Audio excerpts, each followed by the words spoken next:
26 फेब्रुवारीला राष्ट्रवादी काँग्रेसचे संस्थापक अध्यक्ष शरद पवार यांची आंबेगाव तालुक्यातील मंचर येथे जाहीर सभा होणार आहे।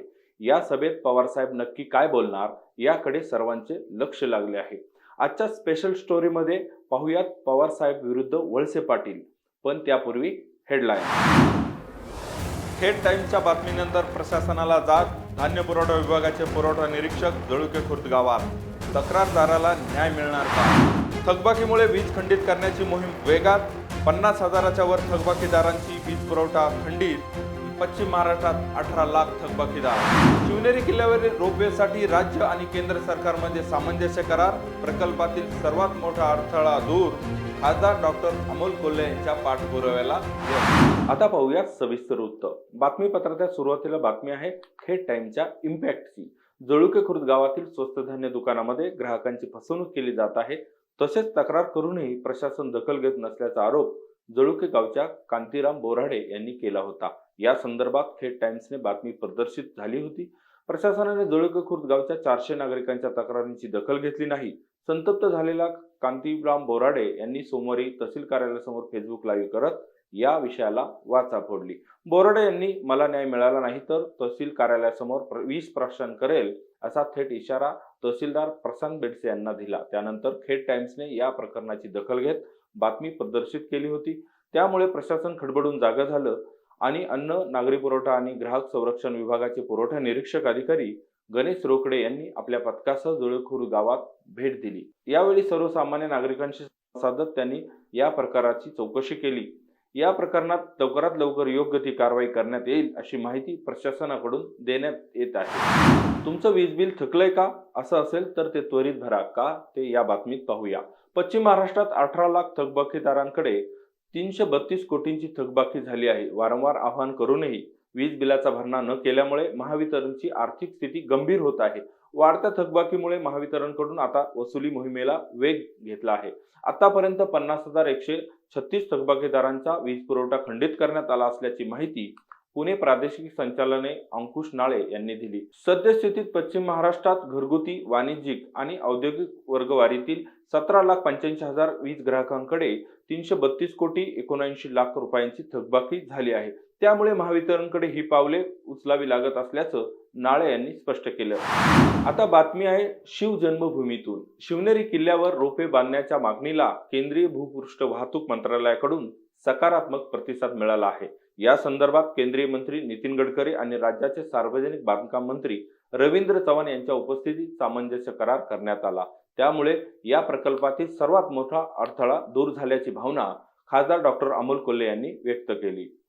या संदर्भात माहिती देताना खासदार डॉक्टर अमोल कोल्हे म्हणाले, नुकताच झालेला सामंजस्य करार हा एक महत्त्वाचा टप्पा आहे। सामंजस्य करार झाल्यानं सल्लागार संस्था जागेची पाहणी करून डीपीआर तयार करण्याचे काम पूर्ण करेल। मात्र शिवनेरी किल्ला भारतीय पुरातत्व विभागाच्या अखत्यारीत असल्याने त्याची आणि वन विभागाची परवानगी जागा उपलब्ध करून देणे याबाबतची राज्य सरकारने पूर्तता करणे गरजेचे आहे। त्यामुळे आत्ताच रोपे होणार असं कोणी म्हणत असेल तर तो शिवभक्तांच्या भावनेशी खेळ होईल। त्यापेक्षा छत्रपतींचं कार्य समजून एकोप्याने त्याचा पाठपुरावा करून शिवनेरी किल्ल्यावर रोपवे लवकरच व्हावा यासाठी सर्वांनी प्रयत्न करू या असे आवाहन खासदार डॉक्टर अमोल कोल्हे यांनी केले आहे।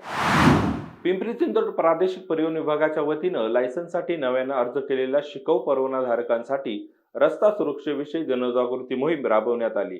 रस्ते वाहतुकीच्या नियमावलीची माहिती देत रस्ता आणि सुरक्षेच्या बाबतीत जनजागृती करण्यासाठी महिनाभर हे अभियान राबवण्यात आले आहे।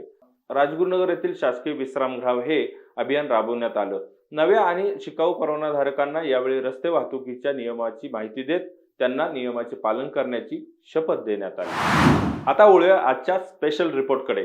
आंबेगाव तालुका म्हटलं की राजकारणात एक नाव प्रामुख्याने पुढे येतो, ते म्हणजे दिलीप वळसे पाटील यांचं। शरद पवारांचे स्वीकीय सहाय्यक ते राज्याचे गृहमंत्री असा राजकीय प्रवास असलेले आमदार पुत्र म्हणजे दिलीप वळसे पाटील। वळसे पाटलांच्या राजकीय जीवनाचे शिल्पकार म्हणजे शरद पवार आणि शरद पवारांचे मानसपुत्र म्हणजे दिलीप वळसे पाटील, अशी या दोन नेत्यांमधल्या नात्याची परिभाषा आता करता येते। परंतु शरद पवारांचे पुतणे उपमुख्यमंत्री अजित पवार यांनी केलेल्या राष्ट्रवादीतील बंडानंतर दिलीप वळसे पाटील यांनीही शरद पवारांची साथ सोडली। शरद पवार हे माझे आराध्य दैवत आहेत असे म्हणणाऱ्या वळसे पाटलांनी शरद पवारांच्या विरोधी भूमिका घेतल्यानंतर चर्चेला उधाण आलं। असं कसं शक्य आहे असं म्हणत अनेकांनी तोंडात बोटं घातली. वळसे पाटलांच्या या भूमिकेबद्दल शरद पवारांना प्रश्न विचारल्यानंतर याचं उत्तर मी त्यांच्या मतदारसंघामध्ये जाऊनच देईल, अशी प्रतिक्रिया त्यांनी दिली होती. त्यानंतर शरद पवार आंबेगाव तालुक्यात कधी येणार आणि आल्यानंतर ते काय बोलणार याकडे सर्वांचं लक्ष लागलं होतं. दरम्यान पवारांच्या सभेची प्रतीक्षा आता संपुष्टात येत असून येत्या 21 तारखेला आंबेगाव तालुक्यातील मंचर येथे ही सभा होणार आहे. लोकसभेच्या निवडणुकीच्या दृष्टिकोनातून पाहिलं तर आंबेगाव तालुका हा शिरूर मतदारसंघाचा एक भाग आहे आणि शिरूर लोकसभेसाठी महाविकास आघाडीचा उमेदवार फिक्स आहे. महायुतीकडून या जागेवर अजित पवार यांनी जरी दावा केला असला तरी त्यांचा उमेदवार कोण आहे हे अजून ठरलेलं नाही. महायुतीकडून या जागेसाठी अजित पवार यांचे पुत्र पार्थ पवार आणि खुद्द दिलीप वळसे पाटील हे उमेदवार असतील अशी चर्चा मतदारसंघात काही काळापासून सुरू आहे. त्यामुळे मंचर दौऱ्यावर आलेले शरद पवार एका अर्थानं आपल्या उमेदवाराच्या म्हणजेच खासदार डॉक्टर अमोल कोल्हे यांच्यासाठी करण्यात येणाऱ्या शक्ती प्रदर्शनात काय भाष्य करणार?